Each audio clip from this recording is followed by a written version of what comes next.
Hello സുഹൃത്തുക്കളെ, പാലക്കൻ്റെ പുതിയൊരു വീഡിയോയിലേക്ക് പ്രിയപ്പെട്ട പ്രേക്ഷകർക്ക് സ്വാഗതം. ഈ വാഴപ്പഴമൊക്കെ കേടുകൂടാതെ എങ്ങനെയാണ് ഫ്രിഡ്ജിൽ സൂക്ഷിക്കുന്നത് എന്ന ഒരു അന്വേഷണത്തിനൊടുവിൽ ഞാൻ ചെന്നെത്തിയത് ഒരു പുതിയ നിഗമനത്തിലാണ്. അതായത് വാഴപ്പഴം ന്യൂസ് പേപ്പറിൽ പൊതിഞ്ഞ് സൂക്ഷിച്ചാൽ സാധാരണ വാഴപ്പഴം മാത്രമായിട്ട് കവറൊന്നും ചെയ്യാതെ ഡയറക്റ്റ് ഫ്രിഡ്ജിലേക്ക് വെച്ച് കഴിഞ്ഞാൽ അത് കറുത്തു പോകും.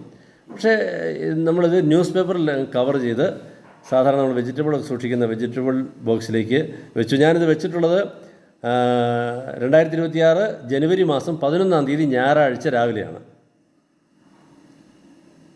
അപ്പോൾ ഇനി ഒരു 4-5 ദിവസം കഴിഞ്ഞിട്ട് ഇത് എടുത്തു നോക്കാനാണ് ഞാൻ ഉദ്ദേശിക്കുന്നത്. എന്തെങ്കിലും ഡാമേജ് വരുമോ? സാധാരണ ഫ്രിഡ്ജ് വെച്ച് കഴിഞ്ഞാൽ ഇത് കറുത്ത് പോകാറുണ്ട്.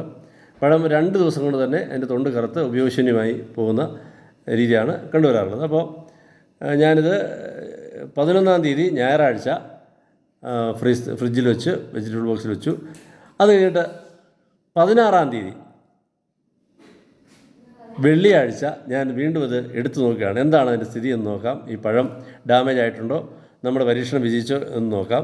ഞാൻ വെച്ച ആ ബോക്സിൽ തന്നെ ആ പേപ്പറോട് കൂടി ആ പഴം, നല്ല ഞാലിപ്പൂവൻ പഴം ഞാൻ തിരിച്ചെടുത്തു.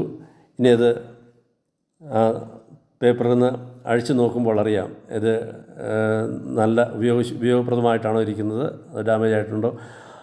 അടിപൊളി നല്ല പഴം, നല്ല ഞാലിപ്പൂവൻ പഴം നമ്മൾ 6 ദിവസം മുമ്പ് ഫ്രിഡ്ജിൽ വെച്ചതുപോലെ തന്നെ ഇരിക്കുന്നു.